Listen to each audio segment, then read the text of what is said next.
like This one is not, this one is for this. right. Yeah. No, I mean, this time it worked just fine. So Oh. somebody had hit a button, I guess, Okay. because this one. Oh.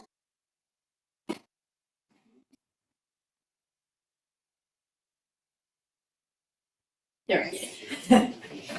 Okay. Yeah. This time the thing went straight to the right. Okay. So. Maybe ever did something to make it better. Yeah.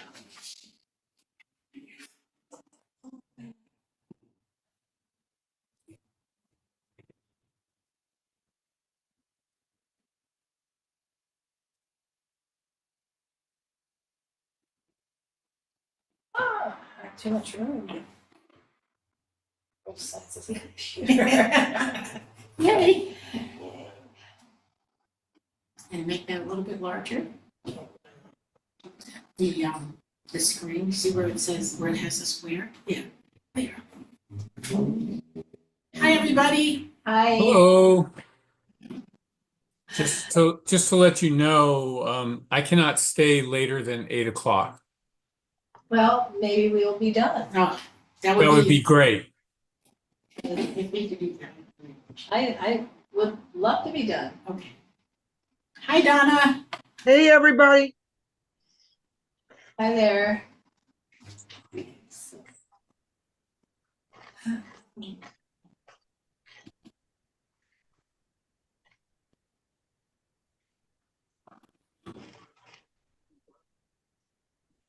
It's so nice and cool. We have to be happy. Oh, I am so thankful. God, Yes. what a reprieve. Definitely.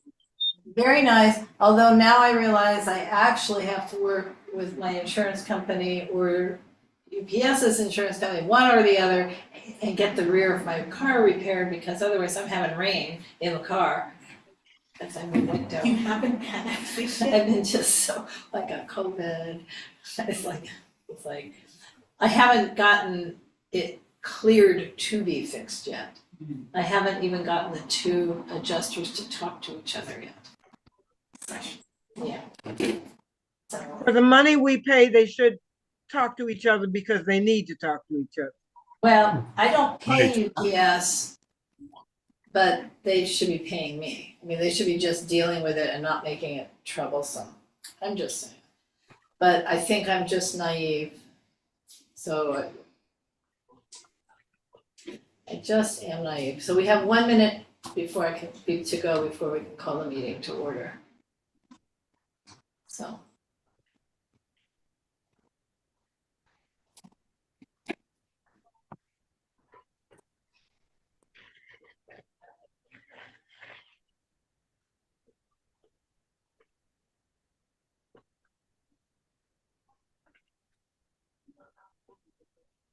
It's the longest minute of the evening.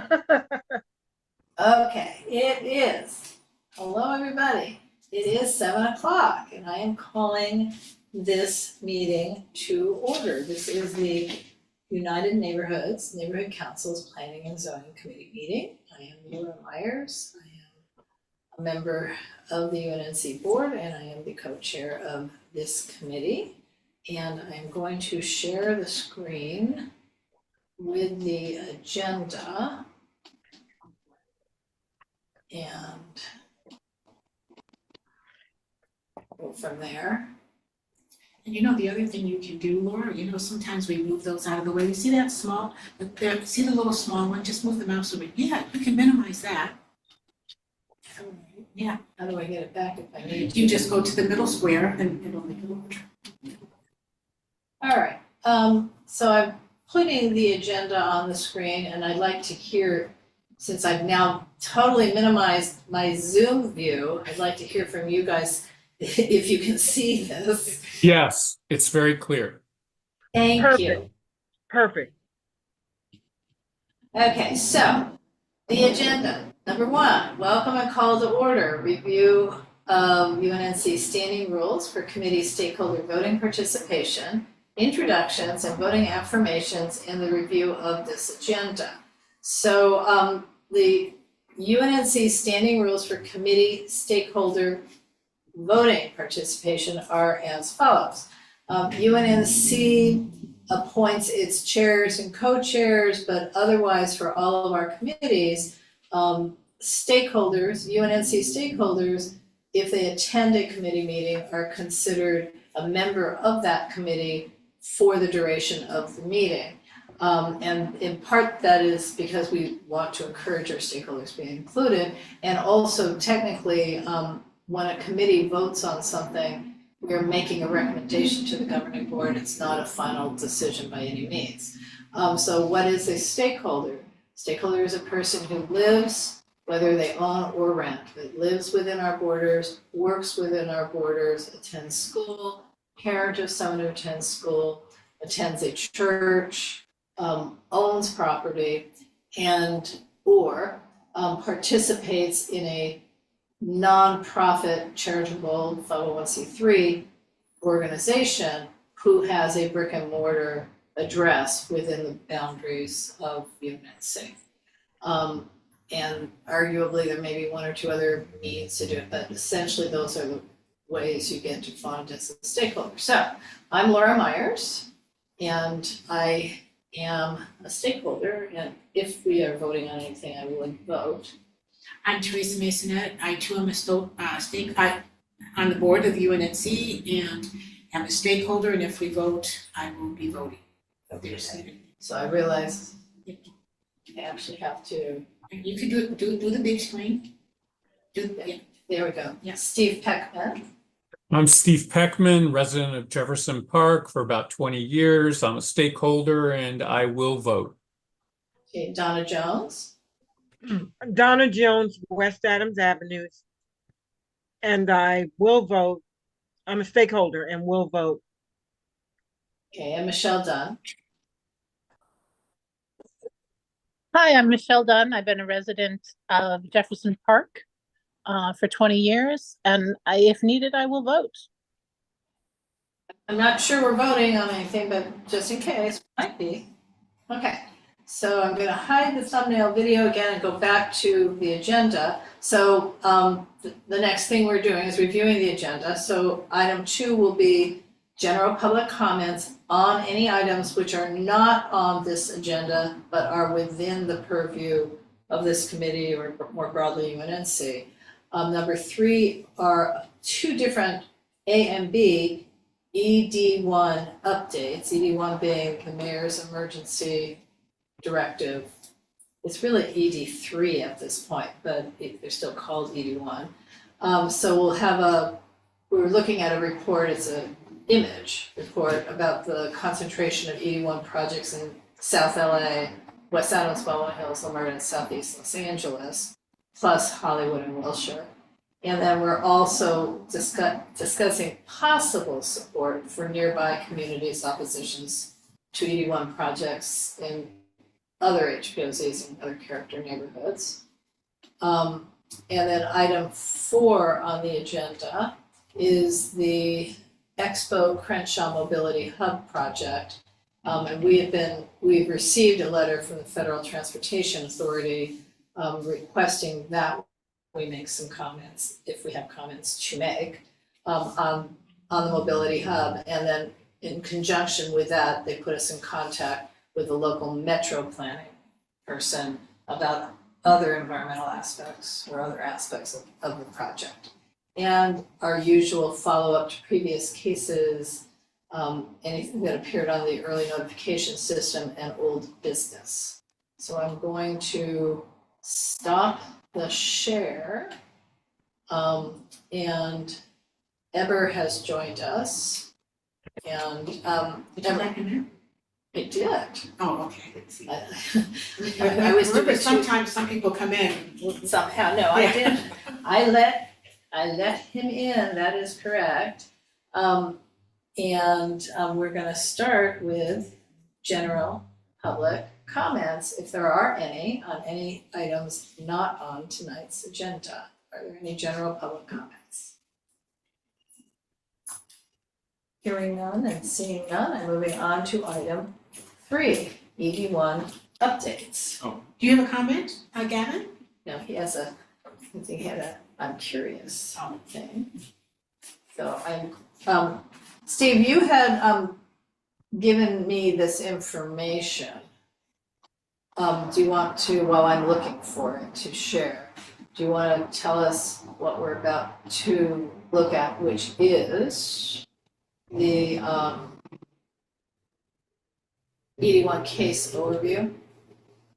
So the document is provided from Around the Corner, ATC, which my understanding is a company or group that collects data on a variety of development issues, specifically for the developer community. And this document illustrates the top communities that have had ED1 projects approved by the city.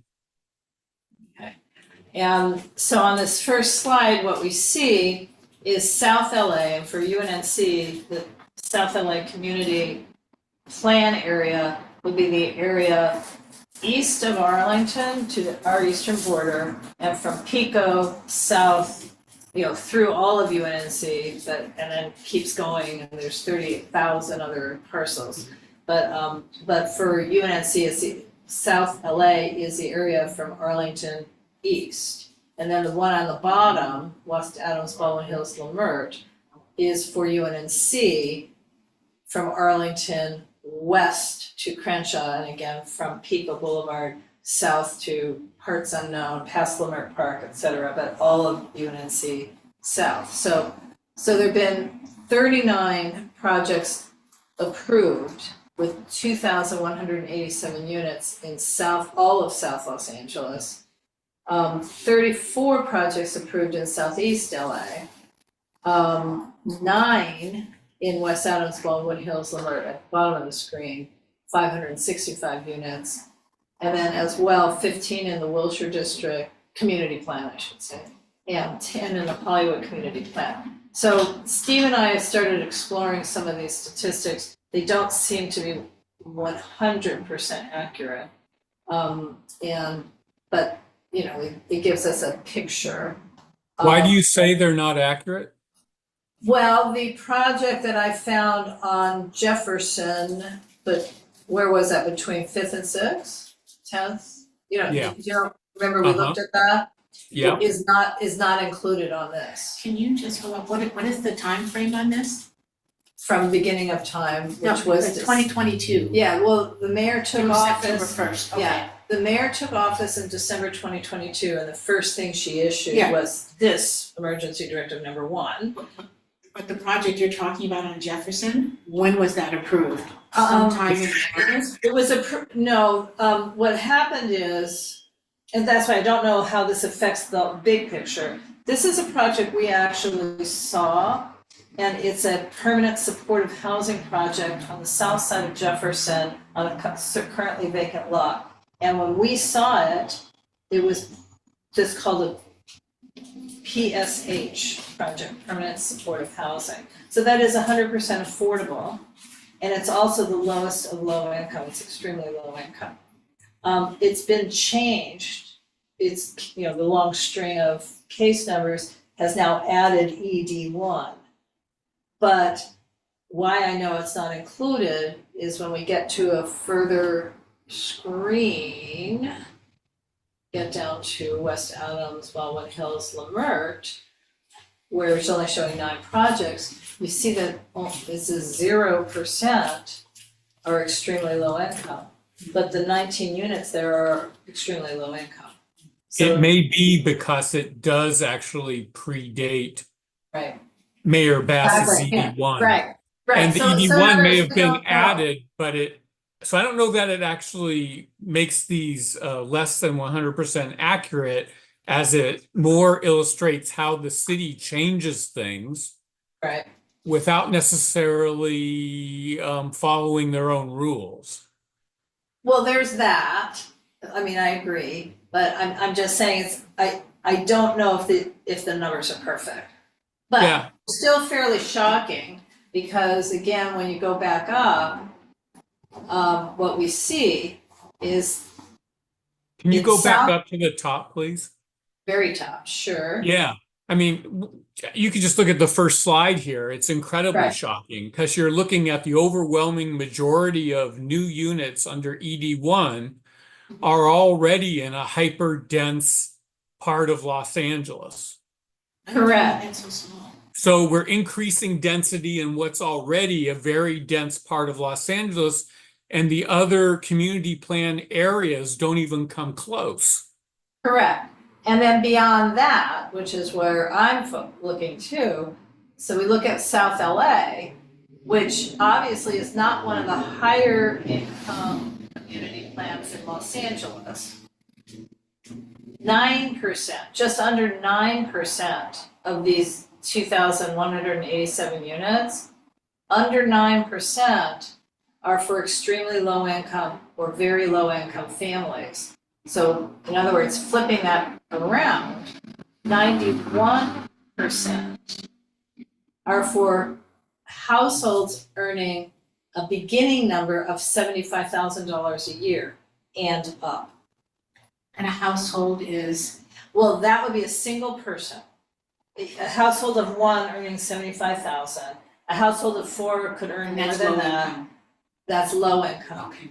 So I'm not sure, because the numbers that they use for housing are citywide, they're not focused in a particular neighborhood or, so this is well exceeding any sort of median income in South LA.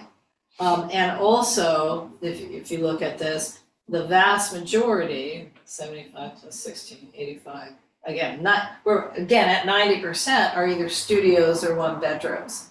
So it's not very surprising that one of the prolific developers of these kind of projects, which is Orion, is advertising these already as luxury housing for young professionals, because that would be single people, first job out of college, perhaps, earning $75,000.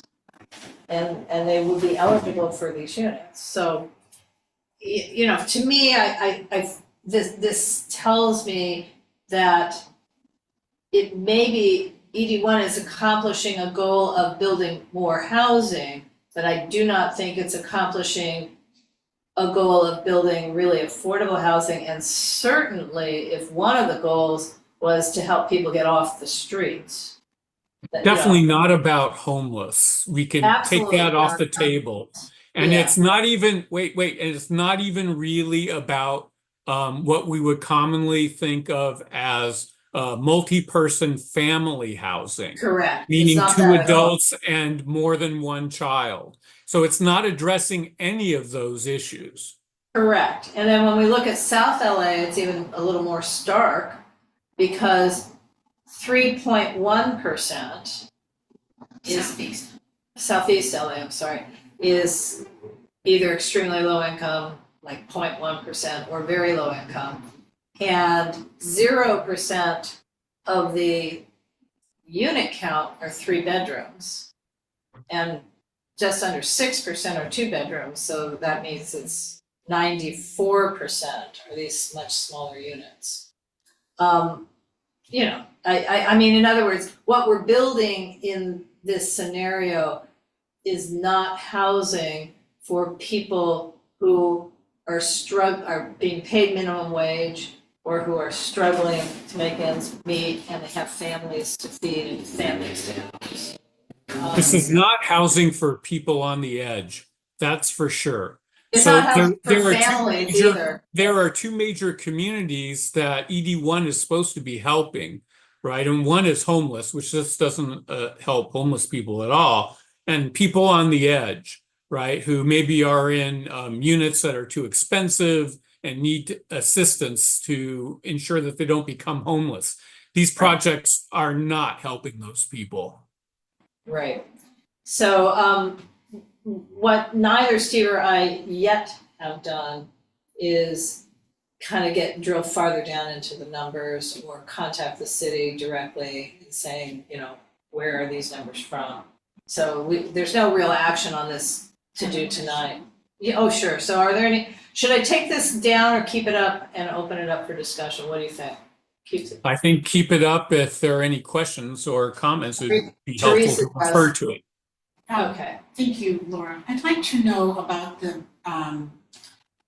geographic area of each one of these community plans. Okay.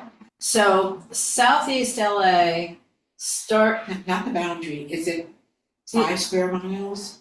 oh, Do we know? yeah, so South LA Community Plan and Southeast LA Community Plan go pretty far south and then meet the harbor plans. So it's really, they're both extremely large plans. I know that the South Los Angeles Community Plan has 38,000 parcels. I don't know how many parcels Southeast, but they're pretty large. West Adams Baldwin Park?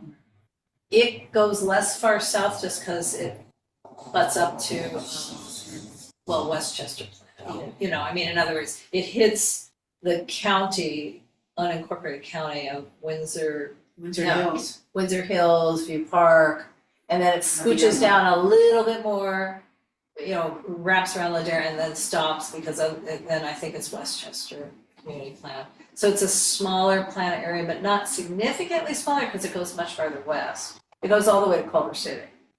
This West Adams Baldwin Hills Lamert Community Plan goes west to Culver City. So they're all more or less, Very large plans compared to some of the other community plans in the city, and Hollywood and Wilshire, much smaller. much smaller. Well, Wilshire has many more people Right, I'm just kind of trying to get a better of understanding. the number of parcels. Right, and the vastness of each community plan and the amount of density that it can absorb. I mean, we already know what Right. Wilshire's like. Well, I can also answer that question. The combined, because we've been looking at this stuff for years, the combined South Los Angeles Community Plan and West Adams Baldwin Hills Lamert Community Plan at the time these two plans were approved, so 2017, 2018, had 25% of the density for the entire city of Los Angeles.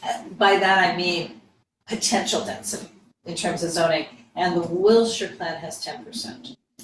So combine, those three plans together have 35%. And again, we never calculated Southeast. Okay. But yeah, we are already we have the capacity for a great deal of density. Yes, Steve? Are the community plans geographically laid out according to parcels or population or there's geographic no square miles?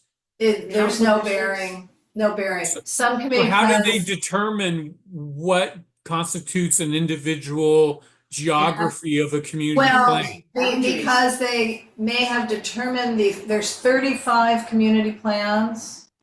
So those boundaries were set decades and decades ago. So the population distribution might have been different, you know, at the So time. for example, it's clear to me that the South LA Community Plan physical boundary, its geographic square miles is much smaller than almost every community plan in the valley. No. South LA Yes. Really? Because it's got the largest number of parcels. It seemed to me, and I'll go back and double check from what I looked at last week. But we have small parcels, they may have large parcels. They have large parcels, they have smaller numbers of people. Right. I mean, in other words, they didn't divide them up, whoever they were, and it's a long time ago, did not divide up the community plans by any those kind of measures. They were really more about a character of an area, I think. I'll do more research. Right, and we do need to do more research because just in case what I just said is completely wrong, I don't think so, but we should be accurate. I mean, but again, I do know that we have 25% of the combined R2 unit, the two plans UNNC is in, the combined potential density before the other community plans are updated, was 25%. Now noting, we were the first two plans updated in a very long time. Yeah, And many so- of the plans have not been They're updated not- since the late 90s. Well Heights too. Yeah. I'm sorry, Steve. Many of the plans have not been updated since the late 90s. Correct.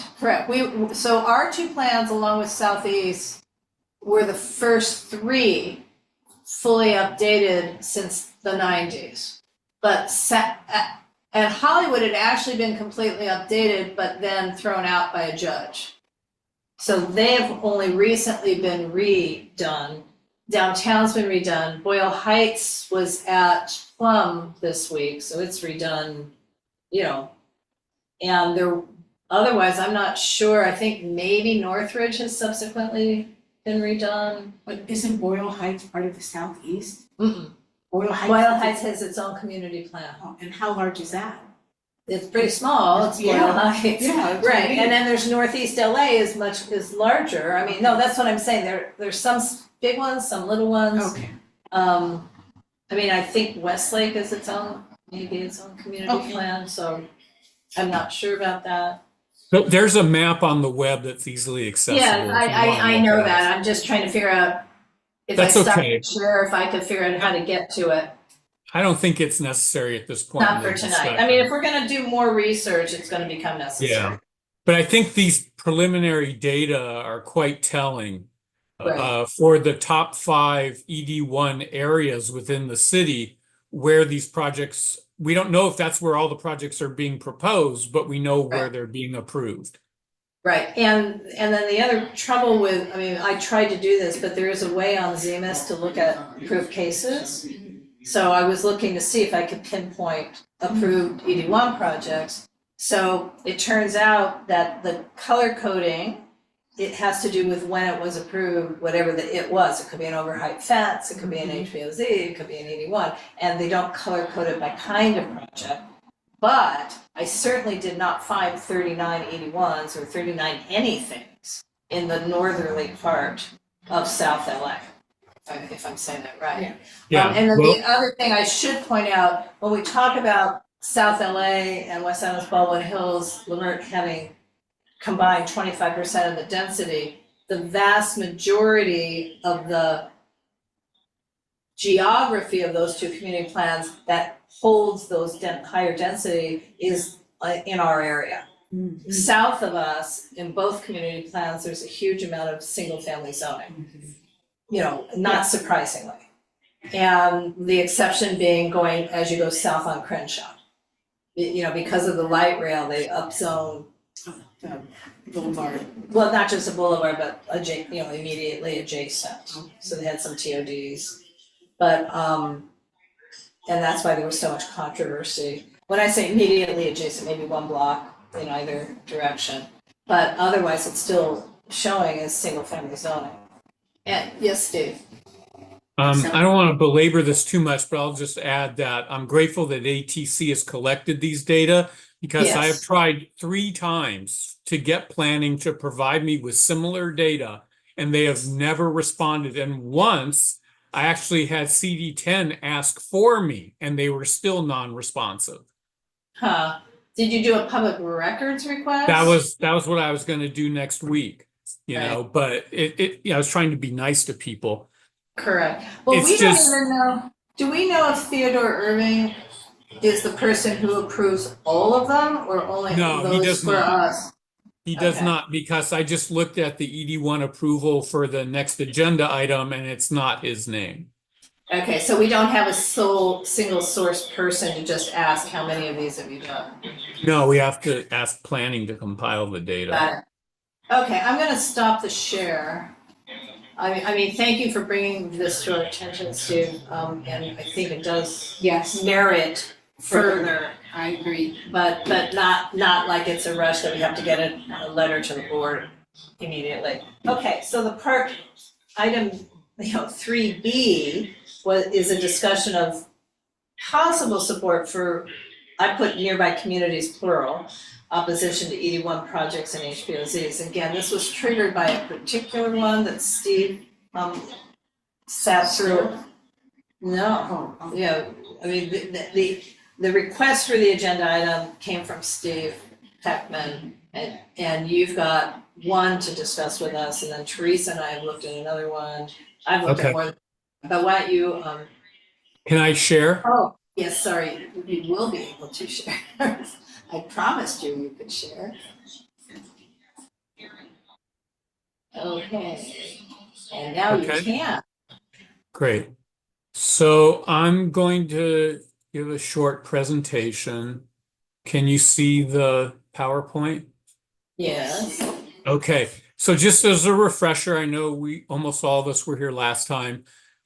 This is the Burger Palace project at Arlington and Jefferson, a mashup illustration. What I'm going to be talking about tonight is a similar kind of project, but not within the UNNC boundaries.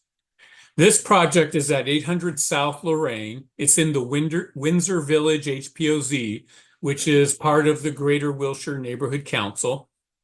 It's a 100% affordable housing project. You'll see under the Windsor Village designation, this is the application number. The property that it will be built on is currently vacant, and it is zoned as a QR31, which I'll talk about in a little bit. So the proposed project is 6 stories in a neighborhood that's almost all 1 to 2 stories, except directly across the street from this project is a 4-story condo that was built recently. The building will have 64 total units. Again, it's 100% affordable, 12 moderate income, 51 low income, and market rate for a manager. The building line setback, which is the minimum distance that the structure, let me move this, that the structure must be set back from the property lines or other structures to ensure safety, privacy, and respect for adjacent buildings. They've asked for 100% reduction from standard required 12.5 feet setback. And the 1 yard that I think they have, which is back here, is 5. They were approved for a 5-foot setback. Let's see here, sorry. Parking, no parking for the 64 total units, which is allowable under ED1. And open space, 100% reduction from the standard required 6,400 square feet. The property's Q condition, which typically limits use or development to protect the surrounding neighborhood or property, which makes sense in this case, considering the size of the existing buildings and that it's within an HPOZ, ensure the development is compatible with the general plan and prevents or reduces negative environmental impacts. All of that is being waived under the state regulations and ED1. So the Greater Wilshire Neighborhood Council heard a presentation on March 13th of this year from the neighbors and made a decision. There was a motion that the Neighborhood Council oppose this ED1 project until it satisfactorily resolves the inconsistencies identified in the city's hold letter dated January 19th, the public and neighborhood concerns regarding the project's height, setbacks, building line, articulation, dedications, lack of trees, plan for trash, recycling and organic waste, pickup, blah, blah, blah, blah. And 3, the non-compliance with the Q conditions and the Windsor Village HPOZ objective guidelines. That motion was passed by the Greater Wilshire Neighborhood Council by a vote of 13 in favor. So that's the Greater Wilshire Neighborhood Council. I went to a meeting last week or the week before that of folks involved with this project who are opposing it. And I said I would bring this to our Planning and Zoning Committee and ask if there's some kind of support our neighborhood council could provide. One of the things that was shared during that meeting is that there's been a lawsuit filed by one of the neighbors to get a writ of mandate, which is to stop the city from issuing any permits until it does its due diligence and provides that due diligence to the community, makes it publicly available. So in the lawsuit, it says the city's actions to issue the letter of compliance and approve the project were arbitrary and capricious and an abuse of discretion. These are all the kind of standard technical terms used in these kinds of cases. because the city failed to require compliance with numerous violations of the zoning, the municipal code, and the HPOZ. So they want the city to do essentially what our neighborhood council has asked planning to provide regarding Burger Palace, which is to demonstrate through documentation that they did the due diligence to ensure that all objective standards were met and to provide that documentation to us. So what I would like to do tonight is to recommend that I ask this committee to recommend to the neighborhood council, our neighborhood council governing board, that the UNNC and its community support affordable housing, which we always say and we are absolutely dedicated to, that the concerns of the Planning and Zoning Committee are consistent with those of other neighborhood councils, that HPOZs in Los Angeles account for less than 3% of all building in the city, and therefore a very minor share of buildings. And the affordable housing crisis is not because of HPOZs and should not be solved by destroying HPOZs. And that the UNNC Planning and Zoning Committee recommends to the governing board that it provide a letter of support to the Greater Wilshire Neighborhood Council supporting the Windsor Village neighborhood's position on this proposed project. That's great, Steve. I have a couple of questions. One question. This is an ED1 project. Yes. It was before ED3, before the amendment. Yes. Okay. So we could ask for it to reflect the updated amended version, which means that HPOZs would then. Yeah. Also, my other question, I didn't see, it wasn't delineated here. I'm sure it was discussed at the meeting, but if there's 64 units, the normal process is for every 4 units, you have to plant 1 tree, so that'll be 16 trees. Are there any trees on this project? Yes, so I don't understand their problem with the tree issue. It's my understanding that planning is approving them for 17 trees. Well, I can tell you what the problem is, Steve, because they approved the Scarf Street one for 25 trees, right? Wasn't that it? No. Oh, no, that one was 0 trees. 0 trees. That one was 0, and then there was another one that was 25, but it was like, where would they put 25 trees? But that's always the question. If you're not gonna do that, that's when you would have the in lieu fee. Well, they Right. didn't, but they didn't So- seem to say, I'm just saying, we've been reading several other compliance letters. So what do you think?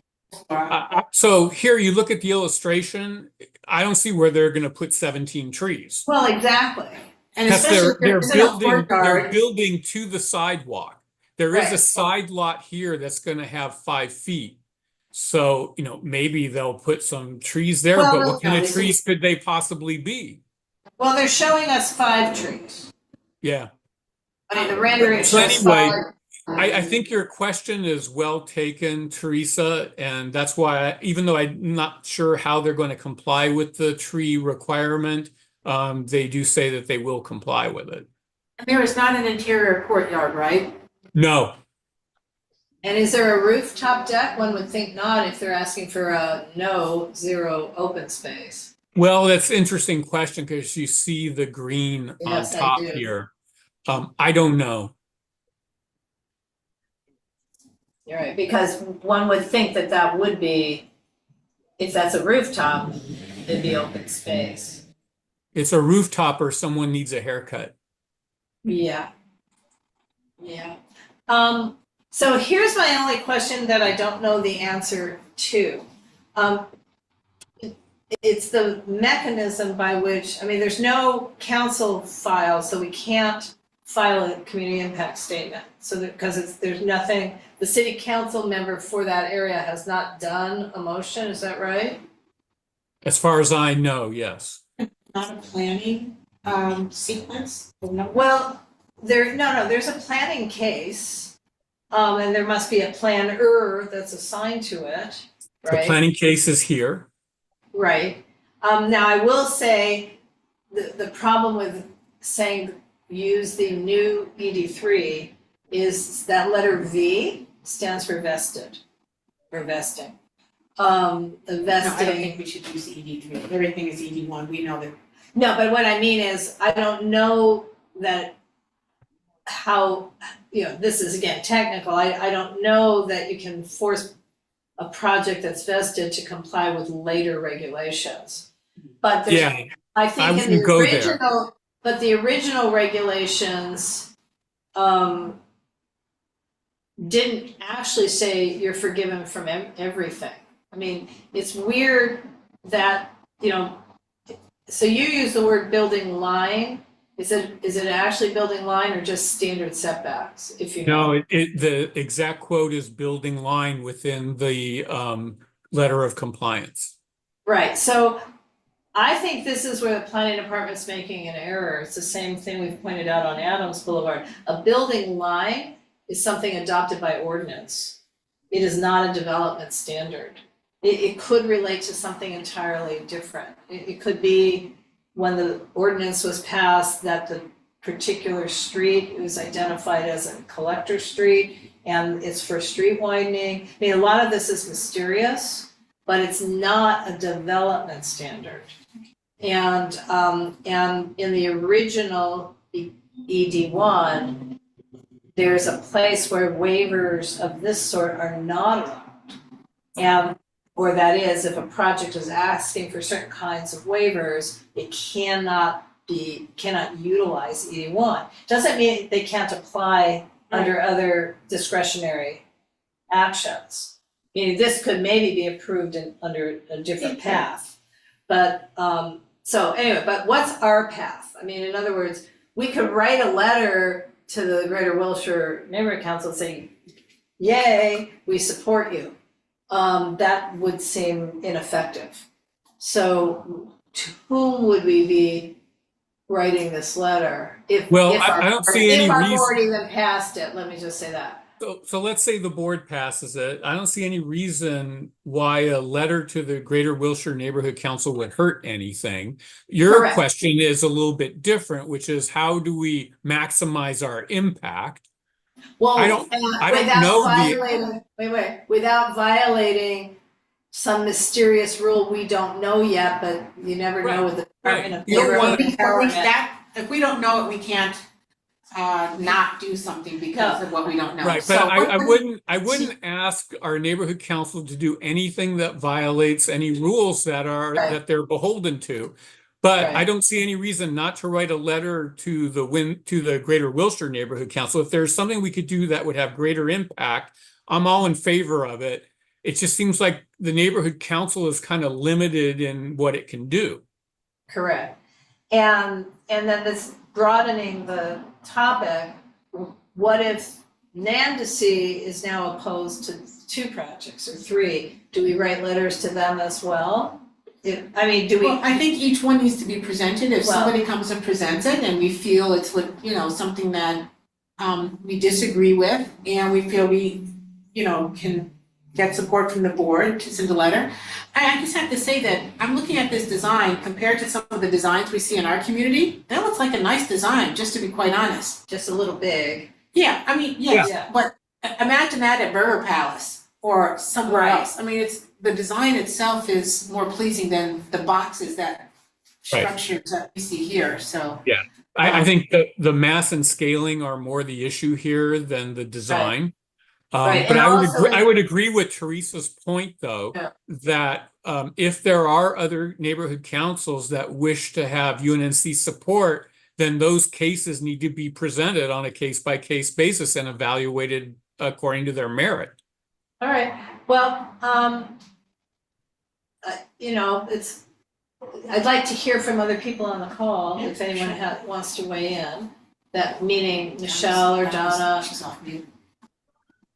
Well, what I'd like to say is that it's a good idea that we reach out to other areas that are having similar problems and definitely have plans to, because each time there may be a little different, but the idea of being able to put something in writing and support so that we build a village. Yeah, because I will say several of these projects, including this one, are on vacant lots, but several of the projects are gonna be demolishing apartment buildings, with people who live in them. I mean, the people will have presumably moved before that. But, well, you know, I'm okay with forwarding this to the governing board if you want to do a motion to, you know, and my new thing, draft the letter.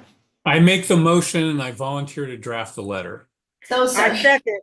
I second the motion. Okay, well, no, it's been effective. We got letters out this time. Well, we have 5, I noted 5 letters that we were supposed to do at the governing board meeting. Well, we got 3 of 5 out, Okay. so I that's did a- mine. No, it's not that you didn't do yours, I mean. I did but mine. let's Other take the people can vote. do Let's theirs. get it. I mean, it just turns out that it's, even when they're done, just getting them formatted beautifully and then sent out, it's not a 4-minute thing. Well, if you want to give me the template, I'm happy to format it too. Okay, then I can do that. You probably Can we call the vote? Yes, can we call the vote? Oh, yeah, I'm the one. Let's vote. All in favor of forwarding this motion and a draft letter to the UNNC governing board, please raise your hand either in Zoom or on the screen. So there's 1, 2, 3. Michelle, are you voting?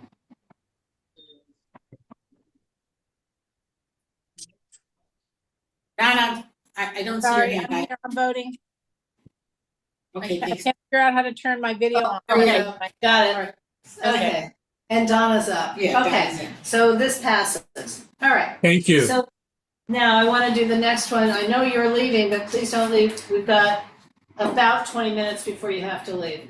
UNNC received a letter requesting in effect, 2 things. One, officially, that we give our input to the Federal Transportation Authority. Here's the letter. And Paula's recused, we discussed that already. Paula? Because she works for West Angeles and this is Oh. happening out in West front of, Angeles. and they're also a partner-ish. Okay. So she's recused. Okay, sorry, we're having a side conversation here. Anyway, the Federal Transportation Authority is doing what's called the Section 106 review, which is a federal environmental review of the project called the Expo Crenshaw Mobility Hub, which essentially we know as the first and last mile project, which is to not just plant trees, but to do bike lanes, maybe electric bike chargers. I mean, the project's much bigger and smaller than we had discussed previously. So bigger in that they're talking about things like now putting restrooms in the parking space, in the parking structure, and maybe also putting restrooms in the surface parking lots behind West Angeles Church. Because there are, if you recall, no restrooms at the Crenshaw Expo station itself. So people can, yeah, whatever. So now they're thinking about that, putting in, wayfinding, a lot of things. Let me pull up, okay, if I can again. I wanna make sure that I have this. Let me pull up the one-page presentation.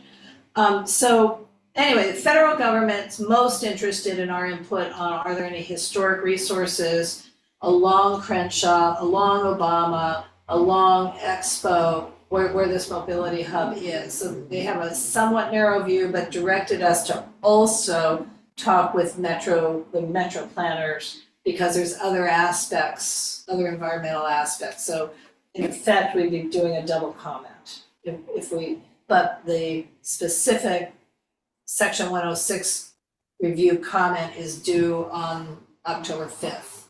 So if we want to make comments, then I will draft that letter. So I'm not trying to do zero work, is what I'm trying to say. Can't do all of it.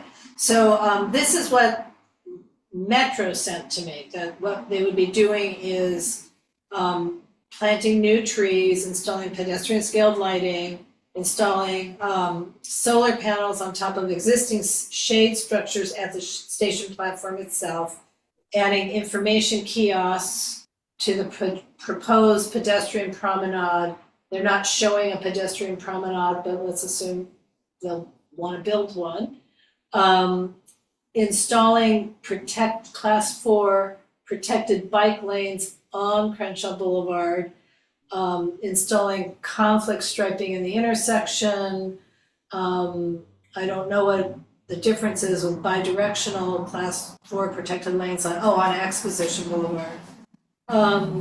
And so on and so forth. You can see converting a portion of the big 6-story parking garage into space for restrooms, bike share, bike parking, e-scooter share, and other micro mobility rental services. Steve? Can you minimize the pictures? Can I what? In order to do this project, are they tearing out current trees? Or is this just, Well, this is where I wanna go with the discussion. So I'm just showing you what they sent me today, right? And what they sent me today, you'll notice at the top, it doesn't actually go all the way to Jefferson. So although the project is described as going all the way to Jefferson, this one stops short of the gas station on the east side of Crenshaw and short of the little mini mall on the west side of Crenshaw. It also does not include, I don't know, Because I can't see any of that. yes, right, I'm sorry. Oh, this is what you're trying to tell me Yes. to do. Got it. If you don't mind, I don't mind. Okay. It So there's also, Angela if Street. you notice, also does not include 36th Street, which is probably okay because there's already trees there. And it does not include Exposition Place, which is That space right there. yes, exactly. And Which what is that? I know what that is.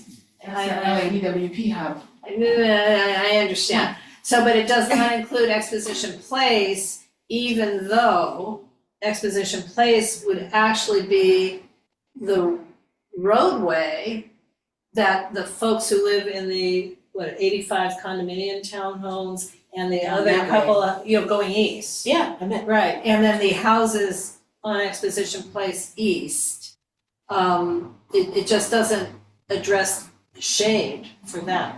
So, and then the next question I had for the Metro planner was, aren't the trees surrounding Crenshaw Crossing that you're showing here already required and planned for in the Crenshaw Crossing project itself? So, and are you going to do additional trees? So her response kind of was more or less, this is just what we got a grant for. So we're limited by the amount of the grant, but she didn't tell me what the amount of the grant was, nor did she tell me how many trees. So this requires further follow-up. So I went in, I think it's an RNA grant, RCA, what is that? Regional Department of Well, it's a federal, Transportation. it's a They federal, gave millions of dollars. Right. I went in to do a little research to find out, right, what But this this- is. but I couldn't decipher if it came through the Right. county, came through the city. It came to it's federal. Yes, but the federal money was allocated to the county or to the city, To the Metro. which is the county. Well, Metro's a joint authority, because isn't Mayor Bass the president of the Metro Commission? I think both city And county. sit together on the Metro. So that's what I was trying to figure out, Yeah, who was going to, or who applied for it? I mean, I don't know. it's somehow Metro got it. So, but what section of Metro got it, I don't know.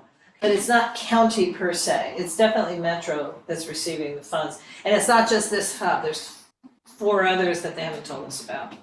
And I'm trying to get the information as well. But my so concern. what do they want us to opine on? Well, specifically, the federal government wants us to opine on would there be impacts of this project on historic resources, prehistoric sites, sacred sites, and or traditional cultural properties. So blah, blah, blah. And then, or a concern regarding potential impacts that are relevant to this project. So I think we're focusing on that second thing because the other environmental impacts relate to the trees, for sure. And Well, I- let me just say, when Crenshaw Crossing was being developed, they did do an archaeological report, they did a paleontology,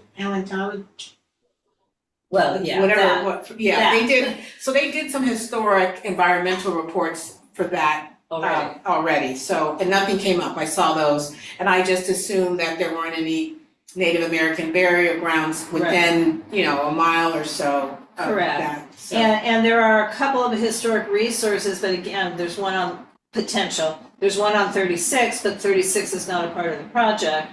There's obviously the Copa Side Theater, but it's on the north side of Jefferson, so it's not part of the project.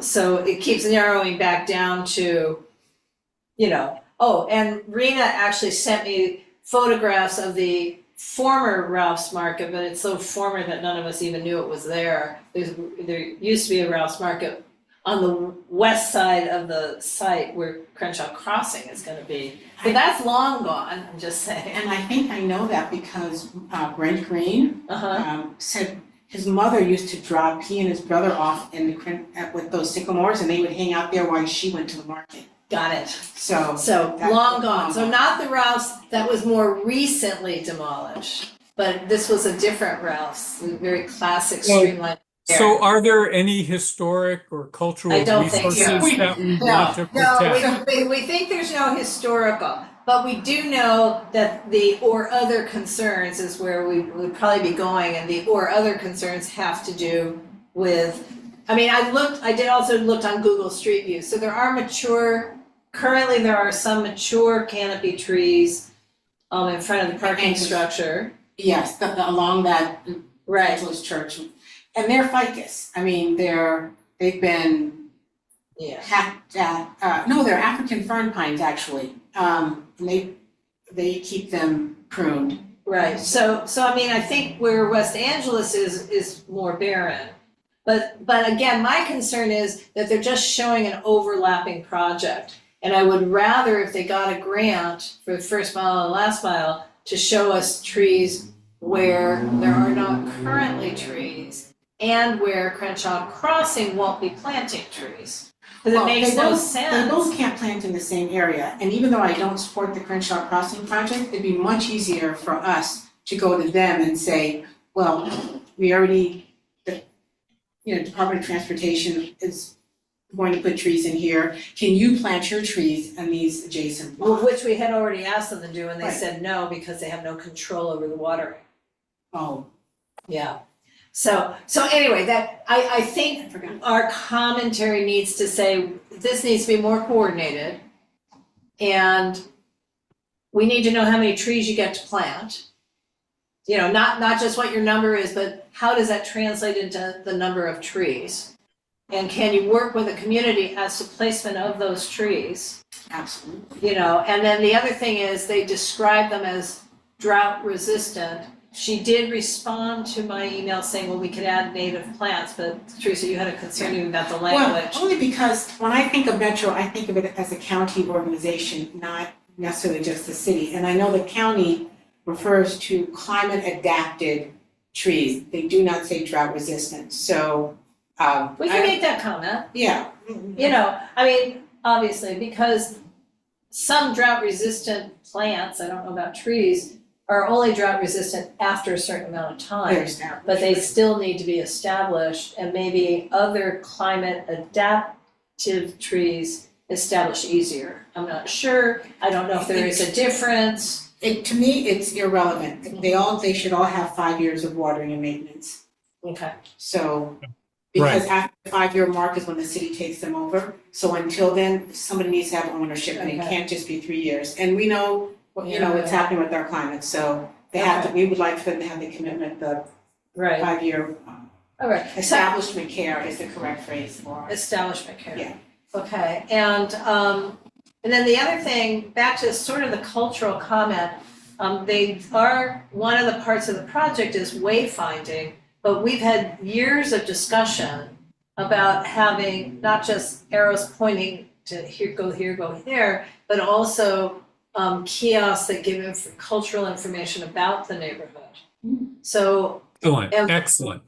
and that's in the Crenshaw Streetscape plan because of us.